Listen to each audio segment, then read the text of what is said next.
Chapter 371, Detective Moriarty's First Fan. No, it's just good luck. God was watching over me. Klein modestly stepped aside and invited Stewart in. What he said was the truth, and this matter did involve good luck. Long before Stewart had accepted the mission, he already knew of Emlyn White's whereabouts. Stewart shivered as he took off his coat and hat and hung them on a rack in the hall. He said, "The darn weather is getting colder. Perhaps I should try using those coats with cotton stuffed inside them." You can't call this cold, right? If you go to the north of Mid-Seashore and live in Winter County for a day, you'll understand what truly low temperatures and true winter are like. Klein chuckled. Then he generously asked, A cup of hot coffee? I would love one. Stewart followed him to the activity room on the first floor. I've been to North Mid-Seashore, and I know about the cold and the snow there. It was a nice vacation, but Backland's cold isn't inferior either. It went through my clothes like magic and seeped into my bones. Oh, what a wonderful fireplace. Stewart stood in front of the burning fireplace for 20 seconds before he sat down on the sofa. He looked at Klein, who was busy brewing instant coffee, and he said, I'm going south for a holiday to go fishing at Desi Bay for New Year's. What about you? Do you have any vacation plans? We put up with Backland's air for a year and work hard to save money, all for such a holiday. Perhaps I should head to Desi Bay as well. Klein said hesitantly. He turned his head to the side of Stewart's face, and for a moment he seemed to be in a trance. This involved an agreement, an appointment with his elder brother, Benson, and sister, Melissa. Ha ha, I'll show you my fishing skills when the time comes. Stewart continued without end. We still aren't rich enough, otherwise I'd like to travel to Fasak, Intis, and even to the southern continent. After he finished making the coffee, Klein handed the man a white porcelain cup. He took 2 steps back and sat down across from him. Holding the cup in his hand, Stewart took 2 deep breaths of the fragrant and warm steam. The bitters. After resting for a few seconds, he put the cup down and said very formally, According to our agreement, I'll share the reward I received this time with you. The Whites gave a total of £50, and you obviously did more than I did. Sherlock, how about £30? I still have to pay my informants for their work. Only £50? A vampire is only worth £50? Klein couldn't help but silently lampoon. But he also knew that it wasn't that the Whites didn't want to increase the bounty. It was because they were worried about giving too much money and scaring the detectives into making unnecessary associations, attracting the attention of the police or some official beyonder organization. To the average private detective, a £50 mission was already tempting enough, and Klein had only used £7 back then to hire detectives to investigate all the red chimney houses in the whole of Tingen City and the towns along its outskirts. Looking somewhat puzzled, Stewart produced 6 £5 notes and 1 £1 note. In addition, the Whites gave you an extra £1, claiming it's for your transportation expenses for the past few days. Klein reached out to take them, casually checked their authenticity, and didn't explain the transportation fees. Stewart didn't ask any further questions and instead said with a smile, Apart from Mr. Stanton, you're the best detective I've ever met. Did you join this profession midway, or have you studied under a great detective prior to this? What great detective have I studied under? There's quite a number. There's Sherlock Holmes, Hercule Poirot, the forever elementary school student, and that guy who swindles others in the name of his grandfather. Klein silently lampooned. He thought and said, I come from Mid-Seashore, and I did various jobs before I became a detective. That's why you're so rich in knowledge and experience. Stewart said, in enlightenment. Hey, I'm a bit embarrassed by your flattery. Klein smiled, but didn't respond. Stewart took a sip of his coffee and said, Sherlock, I hope you can provide me with help in the future if I encounter a difficult case that I'm unable to solve. My social connections in the detective circles have widened. Klein replied cautiously. If I have the time when the time comes. After some idle conversation, Stewart tactfully offered to take his leave, and Klein accompanied him to the door. After putting on his coat and hat, Stewart was about to open the door and leave when he suddenly turned around and sincerely said, Sherlock, you live too simply. Your talent deserves better coffee. Ah? Klein was stunned for a moment, but then he immediately felt a bit embarrassed. He laughed dryly and said, I can't tell the quality of the coffee. It's all the same to me. After sending Stewart off, Klein went to the butcher's to buy a few ox bones and some beef. He went to the vegetable shop to buy some ingredients such as white radish, rounding up all the required condiments. He wanted to prepare beef bone radish soup for dinner and eat it with the leftover rice. As for noon, he found a random restaurant on the streets and ate a small serving of lamb chop. After a leisurely afternoon, Klein continued to study the Book of Secrets, and the more he read, the more he realized that he knew little about mysticism. Fortunately, he had a solid foundation. He quickly grasped many things once he came into contact with them and pondered over them. In the evening, he smelled the tantalizing fragrance of the beef bone soup, and his Adam's apple bobbed up and down twice. He heard the doorbell again, as though it was a bugle to signal dinner time. Gulping down his saliva, Klein walked behind the door and reached for the handle. The image of the visitor naturally appeared in his mind. It was the handsome but not masculine red-eyed vampire, Emlyn White. There's no need to rush him at all. What a man of his word. Klein opened the door and smiled. Good evening, Mr. White. Emlyn raised his chin, letting his impatience show in his expression. He was about to say something when Klein looked at his brown clerical robes and said with a knowing smile, You just came over from the Harvest Church? Who was the one who said he could resist last night? Unable to maintain his gentlemanly demeanor, Emlyn gritted his teeth and said, That old man. That old man. Damn it, how do I get rid of this inducing suggestion? Before Klein could reply, he patted the clothes on his chest and said with a stern face, Take me to the patient. There's a good dinner waiting for me. As he spoke, he sniffed indiscernibly as if he had smelled something. Klein picked up his coat and hat without saying another word. All right, I'll take you there now. After closing the door and taking a few steps, he cautiously asked, Do you have a certificate to practice medicine? How else am I supposed to convince lawyer Jurgen to allow Mrs. Doris to take the medicine? Emlyn looked up at the sky at a 45-degree angle and said, I don't need those papers to prove my abilities. Before Klein frowned, he casually added, It's too simple. I obtained it easily by going through the process. This tone makes it sound like he's rather proud of receiving a certificate for practicing medicine. Klein smiled without a word. Looking at the wet ground in front of him, Emlyn casually said, Do you know what I like most about Backlund? What? Klein responded without any curiosity. Emlyn chuckled and said, The persistent gloomy sky with fog that blots out the sun. This allows me to go out during the day without feeling too much discomfort. It's great, except for the air. In other words, the sun really would deal certain damage to vampires? Fortunately, I thought of this yesterday and didn't bring the sun brooch with me. Otherwise, I wouldn't be able to communicate with Emlyn. Klein seemed to gain an understanding.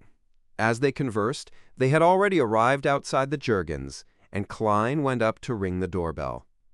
After a while, the door opened, and Mrs. Doris, who was dressed thickly at home, said with pleasant surprise, Mr. Detective, I wasn't expecting you. Brody the black cat crouched to the side, looking at Emlyn warily as though it felt that something was amiss about him. Klein pointed to the vampire beside him. I became acquainted with a doctor who's good at treating lung diseases, so I've asked him to come and give you a checkup. Let me do the introductions. This is Dr. Emlyn White. Is that so? You still actually remembered this? What a good child.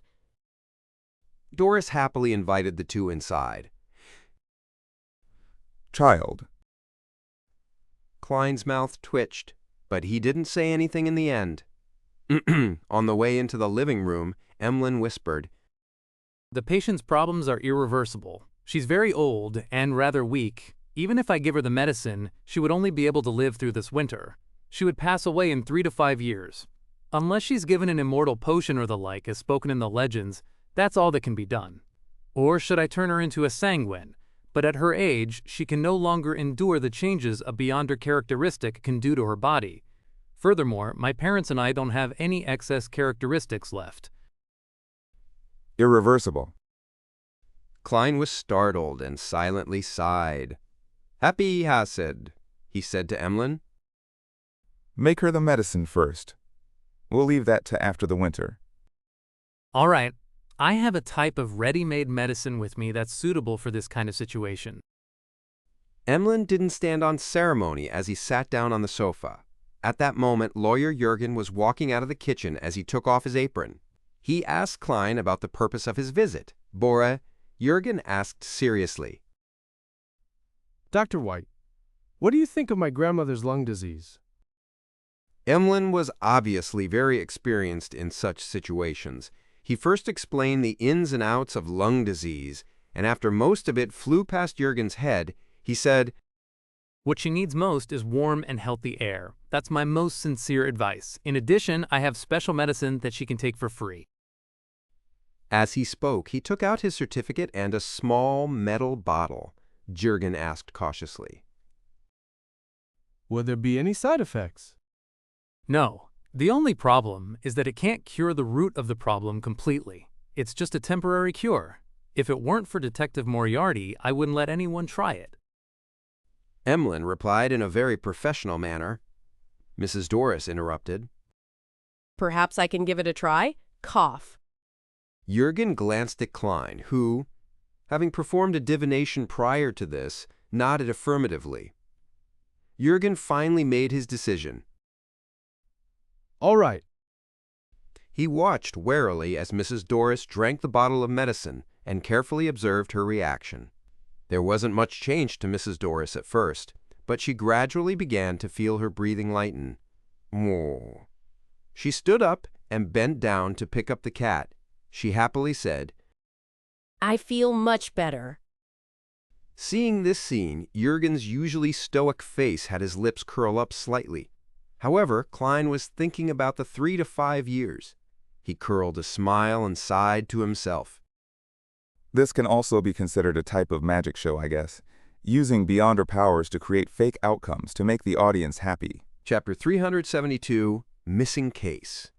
After waiting for more than 1/2 hour and confirming that nothing unexpected had happened, Klein and Emlyn White left Lawyer Jurgen's house and proceeded in silence, each of them preoccupied with their own thoughts. Soon they arrived outside 15 Minsk Street. The vampire, Emlyn White, put his fist to his mouth, coughed lightly, and said, The payment has been paid. I hope we won't meet again in the future. That sounds pretty cool. But Mr. White, have you forgotten something important? Klein smiled politely. I will visit Bishop Utravsky every now and then, and I hope you will not be at the Harvest Church when the time comes. That way, I don't have to busy myself with finding a way to resolve your psychological cue. Emlyn White's expression suddenly became very strange. He stayed silent for 2 seconds before he raised his chin and said, We have many powerful mysticologists among the sanguine. I will write to them for help. After he finished speaking, he pressed his hand to his chest and bowed to bid farewell. Turning around and taking a few steps, he suddenly slowed down, turned his head, and asked hesitantly, What were you cooking over here? Beef bone radish soup, with rice and chili peppers from the Fainapotter Highlands. Klein said in anticipation as he breathed in the fragrance drifting out from the house. Emlyn frowned and shook his head. Chili peppers aren't things fancied by the sanguine. Frankly speaking, it's hard for me to imagine a vampire eating chili peppers. Of course, I occasionally imagine a vampire holding a steamed bun and chewing on garlic and onions. Klein silently lampooned, pointed to the door, and indicated that he was about to enjoy his dinner. Emlyn White thought for 1 second, lowered his voice, and said in deliberation, Last night I thought over things for a long time and found out that you actually didn't do anything, so why are you asking for compensation? That old man would have let me leave at any moment. Klein chuckled. No, that's not how the accounts are done. Your parents assigned a mission to find you, not to save you. In the end, I found you. According to the agreement, the reward should belong to me. Besides, if I hadn't reminded you, you might have stayed in Harvest Church for weeks or months before you realized that you were free to leave. Furthermore, you wouldn't have noticed the seed planted in your mind. Are you hinting that my intelligence isn't up to par? Emlyn's face twisted. No, I'm saying it directly. Klein smiled, but didn't say anything else. He just opened the door and went straight to the kitchen, his mind full of the clear and alluring soup, the white rice, the soft yet chewy beef, the marrow hidden deep in the bones, the sweet, refreshing radishes with meaty flavors, and the shredded chili from the Fanapotter Highlands. In the spicy hot shreds, there were also pink rose salt and green parsley leaves. On Thursday morning, as promised, Klein went to the Value for Money coffee shop in East Borough. Old Kohler, who was still wearing the same thick jacket as before, was sitting in a corner, matching tea that barely tasted like tea with a loaf of black bread. Klein came in front of him, took out the things he had prepared long ago, and pushed them towards him. It was payment consisting of 2 5-soldi notes, 4 1-soldi notes, and a handful of copper pennies specially designed to increase the effect of the payment. Old Kohler stared straight at them for quite a while, before finally reaching out his right hand to take them with a tremble. He looked at the money over and over again, raised his hand to wipe his eyes, and squeezed out a smile. At the dock, we carry the heavy goods and do some troublesome cleaning with our feet in the cold and dirty water only for 1 soldi a day. And there was a total of 15 soldi here.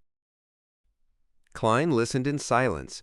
A few seconds later, he said, What have you heard recently?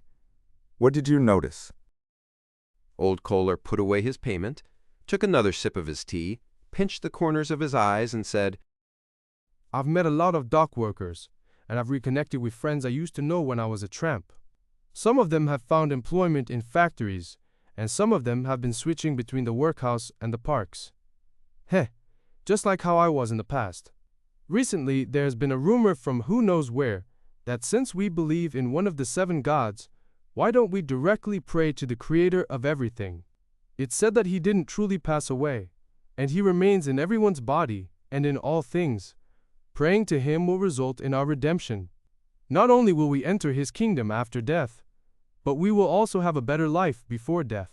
For example, we don't need to work so hard, and we can have butter and oily meat every day. Is this some theory the Aurora Order has spread about the fallen creator? After what happened to Lenavis, they've begun to pay attention to the poor in East Borough, the dock area, and the factory district, hoping to use them for certain purposes. I wonder if the 3 churches have noticed this. They probably have. Klein tucked a piece of butter between 2 slices of toast and took a bite without knowing what to expect. Old Kohler went on for a while before saying, Mr. Detective, according to your instructions, I paid attention to the female textile workers. In the end, with the help of the police, their struggles failed. But, the leaders became the factory supervisors, and a third of them lost their jobs. Some of them are actively looking for new jobs. Some have become street girls, and some have gone off somewhere. The entire East Borough is in chaos. If this was the situation, when Vice Admiral Hurricane Colangos came to Backland, he could come to East Borough to kill 1 or 2 people every day, without anyone discovering or noticing the act. Klein sighed in his heart. Old Kohler continued to recount what he saw and heard daily before saying, By the way, Liv's youngest daughter has gone missing. Liv? Klein was certain that he had never heard of the name. Old Kohler then said in realization, She's the laundry maid you and Mr. Reporter met last time, the one who was arguing with someone. She was always at home doing the washing with her 2 daughters, but yesterday, when her 2 daughters were returning home from delivering the laundry, one of them ended up missing. The younger one? What a pity. She's been a widow for years, and she has always been counting on her 2 daughters, and now. Sigh. The police in East Borough definitely won't look too hard for her. Unlucky people tend to meet with even worse situations because they have no ability to resist danger or change their environment. This phrase suddenly flashed through Klein's mind. After a few seconds of stone-like silence, he said, Take me to see them. I'm a detective, so maybe I can help them find her. They have no money. Old Kohler reminded him. Klein picked up his hat and cane and said, I occasionally do volunteer work too. Sherwood Borough, in the apartment which the 2 ladies originally rented. Gio had resumed her life as a bounty hunter, and Fours hastened the pace of her new book, hoping to save the money needed for the Beyonder ingredients required by the Trickmaster potion. But writing a book wasn't something one could write that easily. Fours scratched her hair irritably and decided to go out for a walk to seek out inspiration. As she walked, she found that she had unknowingly returned to a familiar place. Diagonally ahead of her was the Yosifov Clinic, a fairly large private clinic where she had first worked. After staring at it for a while, Fours thought of the old lady who had guided her into the Beyonder world. She turned into a small alley on the right and took a shortcut to a nearby street. The 2 sides of the street had leaves fluttering down the parasol tree. It was a relatively quiet place. Fours remembered that the old lady lived at Unit 39. Back then, she would occasionally visit personally to deliver medicine, give injections, or even to help with the daily chores. It's almost been 3 years. That place should have been rented out again. There might have been several changes in tenants. I still remember when I came to tidy up the items she left behind. I discovered many notebooks about mysticism. Fours walked under the nearly barren parasol tree and slowly approached Unit 39. As she recalled her past experiences, she gradually gained some inspiration for writing. At that moment, she saw an old man in a heavy woolen coat and a black half-top hat standing in front of Unit 39. He had rung the bell 3 times. After a few minutes, seeing that no one was opening the door, the old man with blue eyes shook his head and turned around. He whispered in puzzlement, Still no one. He suddenly noticed Force, who was looking at him from nearby. He hurriedly walked over, gently and urgently smiled, and said, Beautiful lady, do you live in this district? Do you know Laubero and Alisa? Alisa? Isn't that the old lady's name? There haven't been any tenants in this house lately? After some deliberation, Fours said, I don't know if the Mrs. Alisa I know is the one you're looking for. She lived here for a long time, but she passed away 3 years ago. Passed away 3 years ago? What about Laubero? The old man with wrinkles at the corners of his eyes hurriedly asked. Her husband passed away even earlier than she did?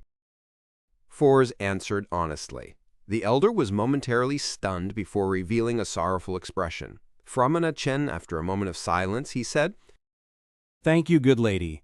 I am the elder brother of Laubero, and I've been living in Mid-Seashire all this time. As I haven't received any letters from them for a long time, I decided to come and pay them a visit. Can you tell me what happened to them in the past few years? Mrs. Elisa's husband's elder brother. Could he be a descendant of the family she spoke of? Fours suddenly snapped to her senses and replied with a smile. No problem. She quickly thought through what she could and couldn't say. The elder pointed behind him and said, There's quite a nice coffee shop over there. Klein once again stepped into the humid room of a slightly old apartment in East Borough. He saw the woman who had quarreled with the street girl last time over her contempt towards her profession. She was standing in a pile of clothes. Her wrinkled face had lost a lot of its spirit, she lost her laborious drive, and she looked lifeless. As for her eldest daughter, the 17 to 18-year-old girl who was sitting by the bed and washing clothes, she kept sobbing. It's all my fault. I didn't watch over her properly. I shouldn't have taken her into the secluded alley. She even said that she was going to learn a few more words at the free school tonight. It's my fault, it's all my fault.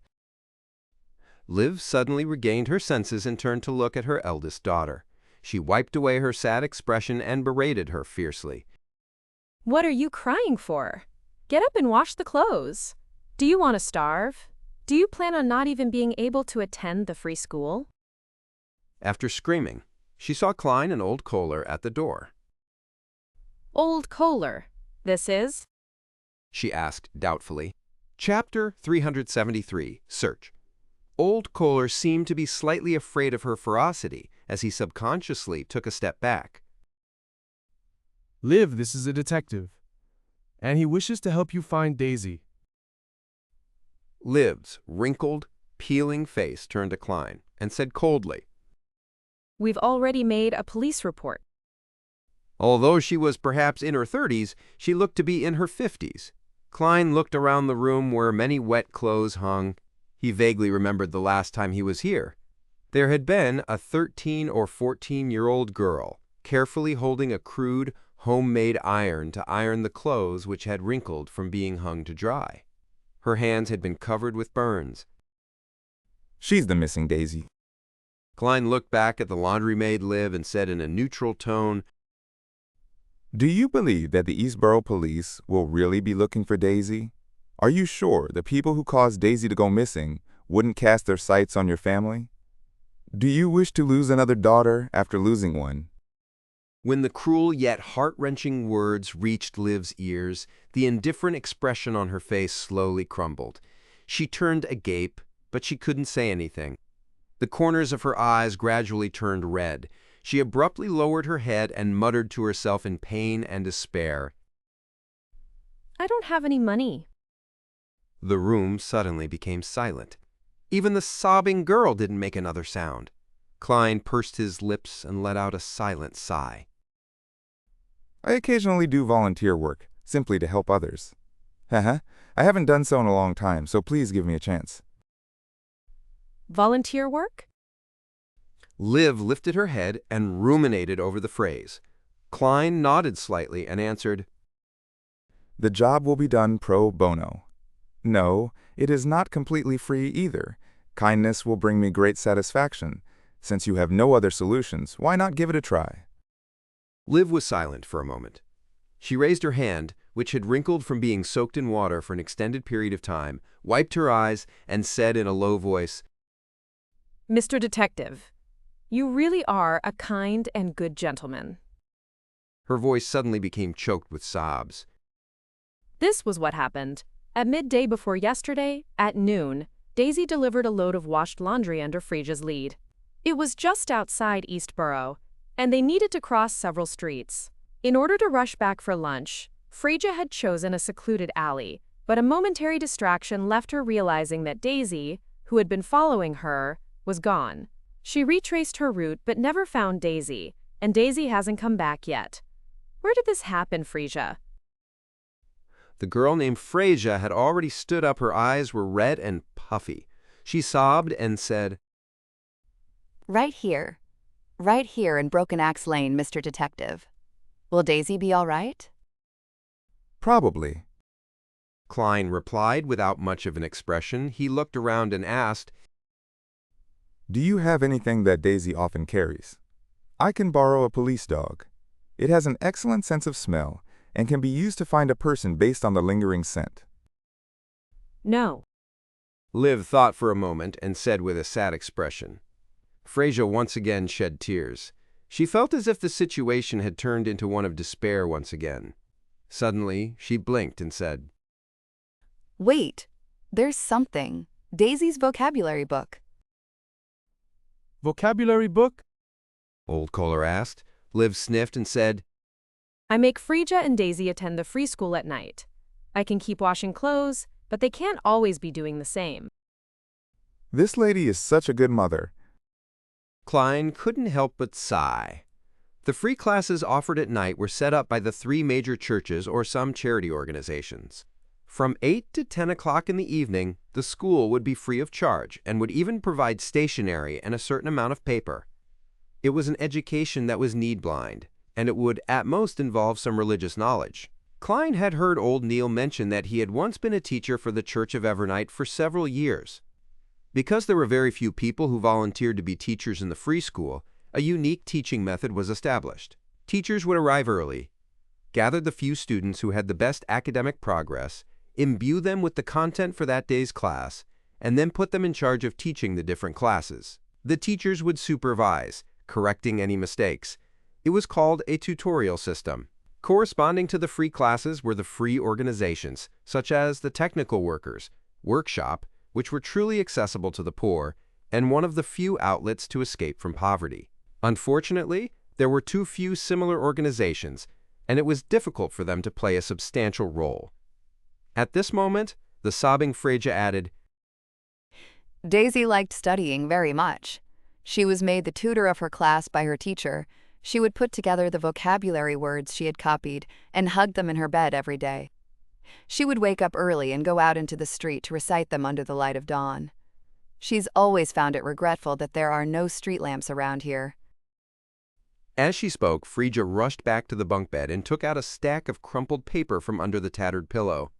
Due to it being in a humid environment for extended periods of time, the words that were copied on it had already smudged. The edges of the sheets of paper were worn out, as though they had been turned over and over by someone for a long time. Freja handed Klein the so-called vocabulary book, which had no binding at all, and anxiously asked, Mr. Detective, is this okay? Yes. Klein answered very simply. He wasn't trying to comfort Freja. Although it wasn't the kind of items Daisy carried around all the time, it was something that had accompanied her all this while. Moreover, it had been projected with Daisy's strong will.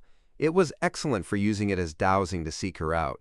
He casually flipped through the vocabulary book and said, Then I'll start taking action. The earlier I find Daisy, the better. Liv and Freja were unable to find words to describe their feelings. All they could do was watch as Klein and old Kohler leave, repeating the words, thank you, Mr. Detective, and thank you, good gentleman. After leaving the apartment, Klein turned to old Kohler and said, You should pay attention to those female textile workers who lost their jobs, especially those who have neither found new jobs nor become street girls, and pay more attention to those who have gone off to unknown places. Pay attention to your own safety. Ask less and listen more. If you do this well, you'll get a bonus. All right. Old Kohler nodded heavily. He didn't immediately bid farewell. After hesitating for a moment, he asked with a tone full of expectation, You'll find Daisy, won't you, Mr. Detective? I can only say that I will do my best. Klein didn't make any guarantees. Old Kohler sighed and smiled bitterly. I've lost my child, so I'm very unwilling to see this sort of thing happen. He waved his hand and walked towards another street. Klein left the area at a leisurely pace, wrapping Daisy's vocabulary book around the head of the cane and, without attracting any attention, completed a dowsing rod seeking. There are results. Towards the northwest. For the time being, it's not possible to confirm if I'm suffering any interference or misdirection. He looked down at the direction in which the cane was going to fall and put out his palm to steady it. According to the revelation, Klein went all the way out of East Borough and hired a rental carriage. Half an hour later, the carriage, which occasionally changed direction, stopped at Iris Street, near Sherwood Borough and West Borough. It stopped in front of a house with a vast lawn, a wide garden, a small fountain square, and a marble statue. At this moment, Klein's cane had fallen down inside the carriage and was aimed straight at that direction. Through the window, Klein could see the guards patrolling inside the gates and ferocious dogs with their tongues out. The security inside was quite tight. More importantly, even without using divination, his spiritual intuition made him sense that there was great danger hidden within. What is this place? How can Daisy's disappearance involve such a dangerous place? Klein thought for a few seconds, then he told the carriage driver to keep going. For reply, the carriage driver replied with some surprise. Sir, are you not here to visit Mr. Kapim? Kapim? The name sounded extremely familiar to Klein. He smiled and asked, Why do you think so? There will always be people coming out from Eastborough who ride in my carriage all the way here. Heh, this is the home of the rich and powerful Mr. Capim. The carriage driver casually replied. Eastborough, Capim, Tycoon. Klein suddenly remembered who Capim was. There were many rumors that he was the leader of a bloody criminal organization which was stained with blood. He was involved in the disappearance of many innocent girls, and in reality, he was a tycoon who knew quite a few important figures. Without another word, Klein leaned back against the wall and half closed his eyes. The horse carriage slowly moved forward. The luxurious villa was left behind as it disappeared from the window. In a small booth in a coffee shop, Fors already knew that the old man across her was called Lawrence Nord, who came from Mid-Seashire's Constant City and was a public school teacher. He didn't know that Mistress Alisa's husband was dead, nor that Mistress Alisa had inherited his estate and become a beyonder, much less know that Mistress Alisa had left me her relics. Could he also be a beyonder? Does he have the ability to divine? After taking a sip of Fermo coffee, she organized her words and said, I was a doctor at the nearby Yosifov clinic, and Mistress Alisa came to see me often. That was when her husband, Mr. Laubero, had already passed away. Sometimes I would accompany her by chatting with her and helping her do things like, so in the end she made a will, giving me her savings and cash. She donated jewelry, books, furniture, and other things to a charity. This was done under the supervision of her assigned law firm. Fors was telling the truth, but not the whole truth. Lawrence pinched his forehead and said, What a pity. I don't understand why Alisa didn't contact me over all those years. She didn't mention your name.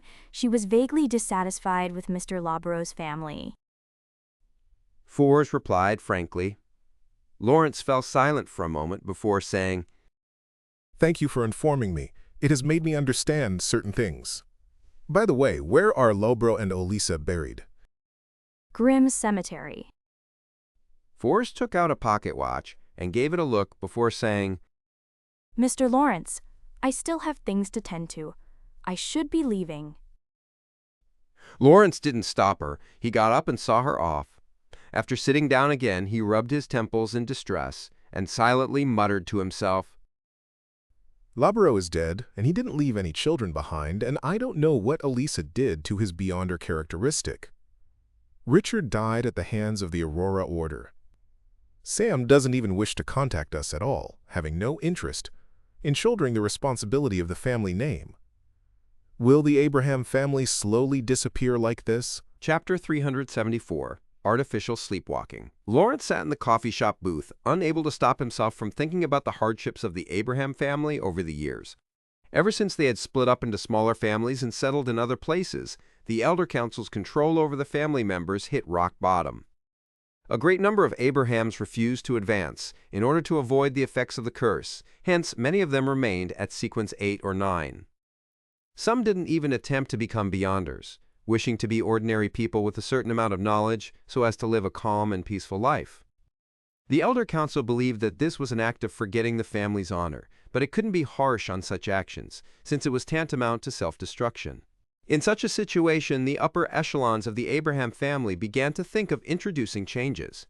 They imitated the master-apprentice inheritance system of the life school of thought, and they trained non-family members, hoping that once they advanced to become high-sequence beyonders, then they would, in turn, be able to help the Abraham family deal with the curse that had existed for about 1,500 years and find their ancestor, Bethel Abraham, who had vanished in the War of the Four Emperors. The plan started off smoothly, and the apprentices who didn't have to worry about the curse quickly became stronger and stronger under the Abraham family's meticulous nurturing. Within a short period of 10 years, there were several strong Sequence 5 individuals among them, while not a single person among the direct descendants of the Abraham family was Sequence 6. The trunk was too weak, but the branches were too strong. Hence the seeds of tragedy were planted, and the ambitious apprentices began casting their sights on the powerful sealed artifacts that the Abraham family possessed. Their plot failed, but it also resulted in serious repercussions. All the non-family members at sequences 6 and 5 were of the opinion that their positions within the Abraham family didn't match their own strength, and that they couldn't be trusted, preventing them from being in possession of certain sealed artifacts. In the process of going back and forth, with difficult negotiations occurring and compromises between the two parties, an accident happened. One of them, Traveler Botus, was lured by the true creator into joining the Aurora Order, which led to a terrible disaster. In this disaster, the upper echelons of the Abraham family were almost completely destroyed. More than half of the few powerful sealed artifacts were lost, and only 3 were left. As a result, Lawrence's brother, who he shared the same mother with, Richard, died. Not only did Botus benefit greatly from it, but he also gathered all the Beyonder ingredients he needed, and with the help of the true creator, he successfully overcame the dangers and became a demigod, becoming one of the 5 saints of the Aurora Order, the Saint of Secrets. After the disaster, the rebuilt Abraham family's elder council reflected over the actions of the past few years, but they couldn't find a solution to the problem. Emotions such as negativity, dejection, and hopelessness shrouded the hearts of the few remaining family members. Lawrence didn't wish to be placed in such an environment or face sighing and repressed emotions every day. He found a reason to leave the elder council and came to Backland to look for his other brothers, Labro, who he shared the same mother, and Sam, who he didn't share the same mother. But now he suddenly realized that he was the only one remaining from his father's line. He was already nearly 80 years old, and all his children had died in the disaster brought about by Botus. Just recalling the past made him feel sorrow from the bottom of his heart. The most painful thing was that he couldn't see the hope for revenge, and he couldn't see the dawn of his clan's glory appearing once more. I'm already very old, and I was also injured before. Unless it's absolutely necessary, I wouldn't dare to use my Beyonder powers anymore, which would cause me to lose control or even cause the curse to descend. What is the future of the Abraham family? Lawrence took a sip of the Fermo coffee and fell into a long silence. Upon returning to her rented house, Forbes immediately entered the bedroom and locked the wooden door behind her. She sat on the edge of the bed, calmed her mind, and whispered the honorific name that represented hope and the future. The fool that doesn't belong to this era. You are the mysterious ruler above the gray fog. You are the king of yellow and black, who wields good luck. I wish to inform you of what I have encountered today. I met the elder brother of the husband of the old lady who made me become an apprentice. He seems to be a member of a certain family. I didn't mention anything related to mysticism, but I'm worried that he has extremely powerful divination abilities and will be able to find out the complete truth. At this moment, Klein happened to be above the gray fog. He saw the crimson star that represented the magician expanding outward, rippling as he heard the stacked layers of prayers. After figuring out the details, Klein tapped the edge of the ancient table and said to himself silently, How cautious for her to know to seek help from the fool. Besides, your guess isn't wrong. The corresponding sequence 7 for apprentice is astrologer. Having recently read the Book of Secrets thoroughly, he had quickly come up with a plan that would help him interfere with divination through rituals. I have to say, with the Book of Secrets and my advancement to sequence 7, I'm becoming more and more godlike when above the gray fog. Of course, for the time being, I'm still just an empty shell. Speaking of which, I've been acting in front of Miss Justice and Mr. Hanged Man several times, fooling them completely. Why didn't I receive any feedback from my spirituality? The speed at which I digest a potion doesn't seem to be getting faster as a result. Does it have to happen in the real world? Yes, it might be possible that their applause, as an audience, has been blocked by the gray fog, preventing them from directly affecting me. Just like how the eternal blazing sun and the true creator are unable to penetrate the gray fog to find this mysterious space. From the looks of it, the reaction between the gray fog and this mysterious space is very mechanical. It's not sentient enough, and it lacks intelligence. However, to me, this is actually a good thing. In the midst of his thoughts, Klein turned his knowledge into an ancient piece of goatskin and threw it into the crimson star that symbolized the magician. A boundless, grayish-white fog suddenly filled the air in front of Forrest's eyes, and an illusory yellowish-brown goatskin descended from the sky. When she saw the information written on it, she suddenly felt at peace. With Mr. Fool, Mr. Lawrence certainly wouldn't be able to get the correct revelations via divination. Forrest sincerely expressed her gratitude and busily prepared for the ritual. She had seen a lot of instances where evil spirits did harm to others. In fact, she didn't trust the Fool that much, but the curse of the full moon forced her to rely on him. Regardless of how bad the consequences are, I will just lose my life.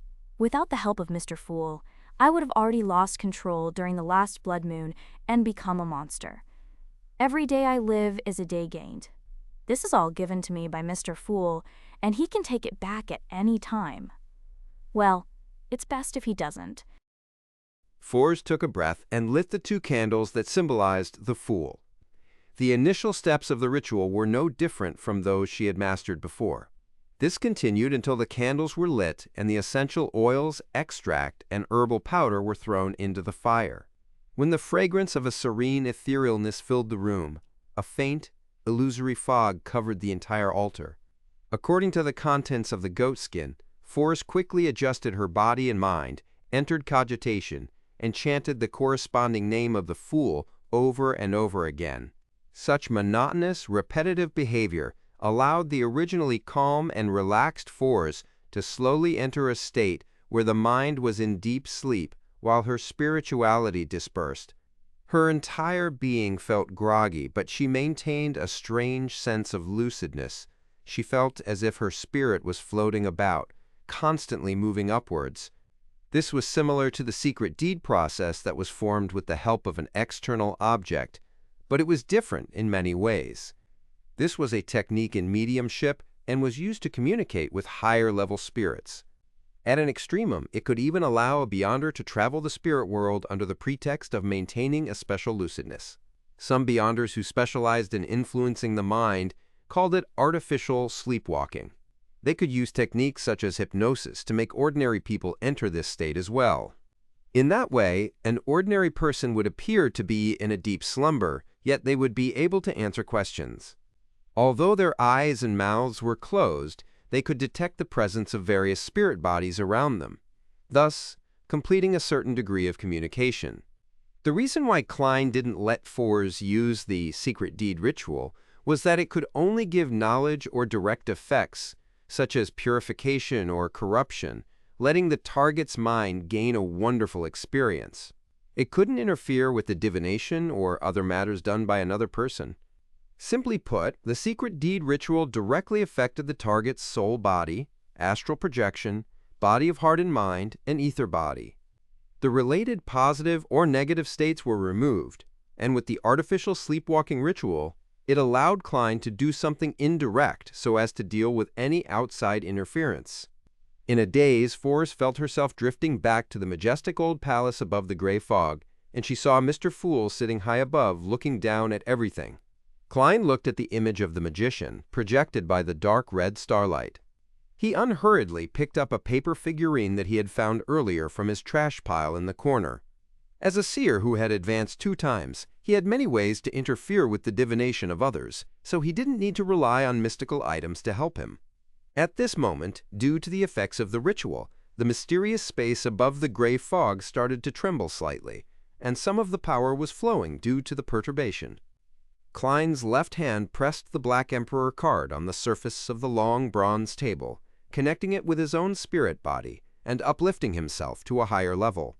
It raised his level just like the previous times he used the flaring sun charm and Azek's copper whistle to solidify his spirit body. Then, with a flick of his right wrist, he threw the paper figurine out. The paper figurine suddenly expanded in size, and on its back, 12 pairs of black angel wings which were cut out of paper grew out.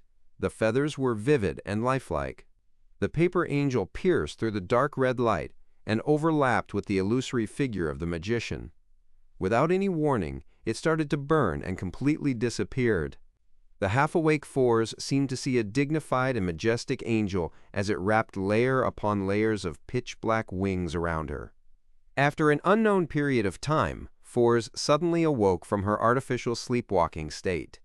In front of her were only the 3 candles quietly burning on the altar and the fog that had permeated the entire room.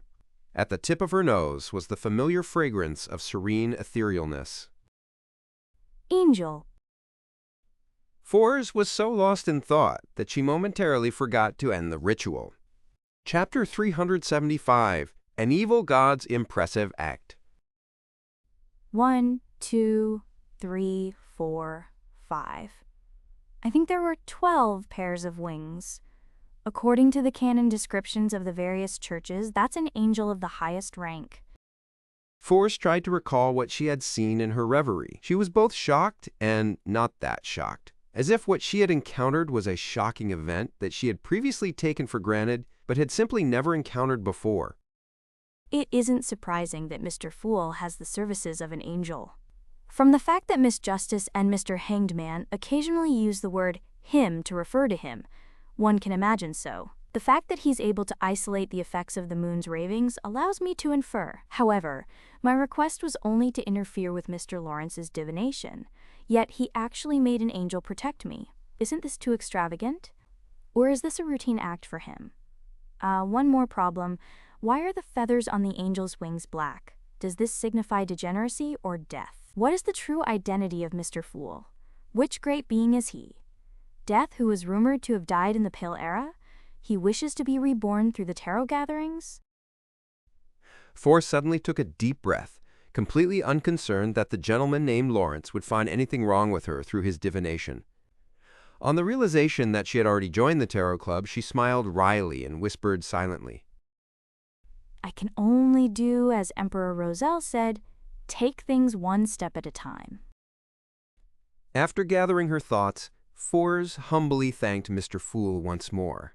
Following the normal process of a ritual, she extinguished the 3 candles, flame, and began to clear the altar, which was filled with all kinds of items. Above the gray fog, Klein temporarily put the matter of the Abraham family at the back of his mind.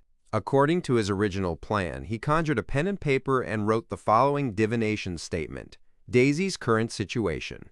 Putting the fountain pen away, Klein stacked Daisy's vocabulary book and the piece of paper with the divination statement on it and held them in his left hand. Then, leaning back in his chair, he entered a state of cogitation, reciting the words Daisy's current situation over and over again. After 7 times, Klein fell asleep, his eyes black with a hint of red before grayness surfaced in them. One scene after another began to flash. Some were contiguous, some had gaps, and some were completely incoherent. Klein saw Liv's youngest daughter, a 13 or 14-year-old girl, who persisted despite being repeatedly scalded. She was dragged into a remote alley by a man wearing a heavy jacket and a grayish-black cap after he covered her mouth with a handkerchief from behind. Another man, who was dressed the same, took her legs and they lifted her as they quickly walked away. Their destination was the carriage parked outside the alley. The whole incident was over in less than 2 minutes, and by the time Daisy's sister, Freyja, returned to search for Daisy, the carriage was already gone. Within the carriage, a sharp, ice-cold dagger was held to the muddle-headed Daisy's face, and lewd threats rang in her ears. The carriage drove into the luxurious villa. Daisy was in a small, dark room, and from time to time, the sound of women's cries, screams, and curses echoed outside. Daisy woke up and cried out for help, but the door was opened and she was kicked away. The pain made it impossible for her to get up. She wept as she constantly cried for Mother and Freyja.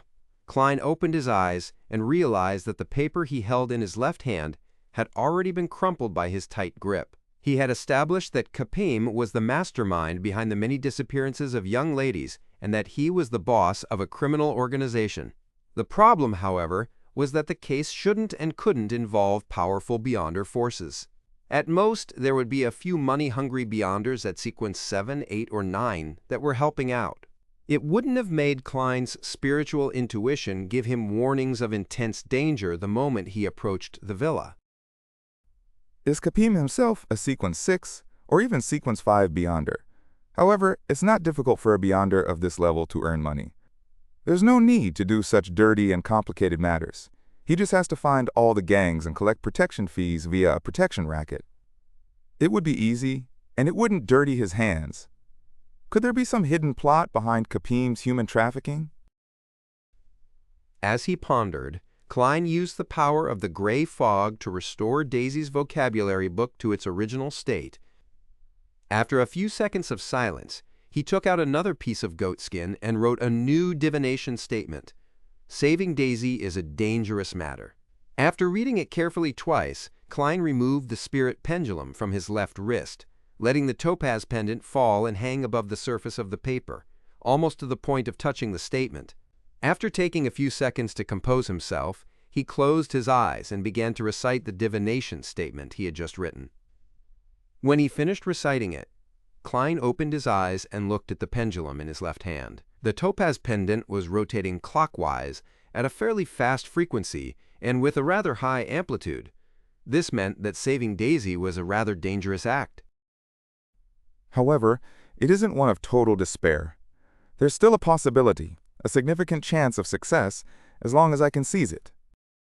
Klein deciphered the revelation from the spirit pendulum. He leaned back in his chair, closed his eyes, and said with a self-deprecating smile, "Wasn't I looking for an opportunity to perform? This is it. As a magician, I have to challenge something of a higher difficulty. Otherwise, I would be called a trick master and not a magician. Completing the seemingly impossible, even if the outcome is nothing but an illusion, that's the image of a magician in my heart. As for whether it's one of the principles or not, I still need confirmation." Klein tapped the edge of the ancient table and quickly made his decision. To him, the most troubling thing about saving Daisy and dealing with Kapim was that he didn't know anything about Kapim. He didn't know how many other Beyonders were in the villa or the sequences and pathways they had. This made Klein unable to make specific preparations. And for a magician, the first principle was never perform unprepared. Many seemingly impromptu performances actually involved significant preparations. For example, long periods of practice or thorough mastery of diverting attention away from the situation. Should I get Miss Justice's help to learn more about Kapim's background for my blessed? Klein seriously considered the options available to him. However, he quickly rejected this idea. No, I won't be able to receive detailed information. Although Kapim is involved with many powerful figures and the wealthy, it's not something that can be publicized. Miss Justice will, at most, learn of the nobles, members of parliament, or civil servants which he is involved with, but she won't be able to determine how many Beyonders are in his villa, much less the traps or the layout. Through the clues from these connections, Miss Justice might be able to figure out what I wish to know given a few weeks' time, but that's too slow. Rescuing Daisy needs to be done as soon as possible. Any delays will result in a tragedy. Klein's eyes swept across the surface of the long bronze table and onto the junk pile in the corner. His mind began to formulate an idea. On the one hand, I can get Miss Magician and her friend Miss Shio to investigate Kapim's background and determine which Beyonders he has ties with. The two ladies are very well connected in East Borough, several gangs, and a considerable number of Beyonder circles. On the other hand, I can take action by myself. I can obtain information from the servants or bodyguards that come out from Kapim's villa via mediumship. After finalizing his plan, Klein was in no hurry to get help from Miss Magician. He decided to try doing it by himself first, so that he could find out more about the matter in a targeted manner. In the blink of an eye, his figure disappeared from the towering palace above the gray fog. After lunch, a man wearing a grayish-black cap and a thick cotton coat cautiously left from the back door of Kapim's villa. He walked all the way to a crossroad and got into a rental carriage. He touched the dark red birthmark on his face and instructed the carriage driver. Eastborough. The carriage began to move, and the man looked out of the window with a bored expression, admiring the beautiful ladies and young ladies on the streets. If only we could kidnap them. The man let his imagination run wild as he revealed a regretful expression. When he was far from Iris Street, he suddenly shivered, and his eyes became slightly dazed. He knocked on the wall and said to the carriage driver, Stop, I forgot something. Here will do. The carriage driver didn't dare to reprimand the ferocious man. He didn't even mutter as he stopped the carriage by the side of the street and allowed him to alight. After paying 6 pence for the ride, the man retraced the direction in which he came for dozens of meters before entering a cheap hotel. Without the need for any proof of identity, he paid for a room. After entering, he left the door ajar without locking it. Then the man sat on the edge of the bed with a deadpan expression. Suddenly, a transparent and illusory figure separated from his body. It was none other than Klein, who was dressed as a worker. He had used the method of summoning himself to transform into a spirit body and had attached himself to this man's body, allowing him to walk to a convenient location for mediumship. After knocking the man out, Klein's spirit form disappeared from the room. Not long after, the door was pushed open, and he walked into the room in his corporeal form. Using a wall of spirituality to seal the place, Klein quickly set up a mediumship ritual, allowing the alluring scent of a mantha extract and eye of the spirit medicine to emanate in the surroundings. After finishing his preparations, and just as he was about to start the mediumship, he suddenly exclaimed and stopped his actions. He discovered that the spirit body of the man who was unconscious on the bed had a mysterious, unknown restriction. If he forcefully did the mediumship, although there was a high probability of success, it would activate the seal and cause some beyonder to notice this occurrence. This would end up alerting the enemy. Such a strange beyonder power. Very cautious and very careful. What Cupham is involved in isn't simple at all. Klein took a few steps forward, frowning slightly. He glanced at the unconscious man and suddenly chuckled. Do you think you can stop me with just this? He quickly suspended the ritual, summoned himself again, and responded to himself. A few seconds later, he flew out of the candle's flame in his spirit body form and floated in the room once more.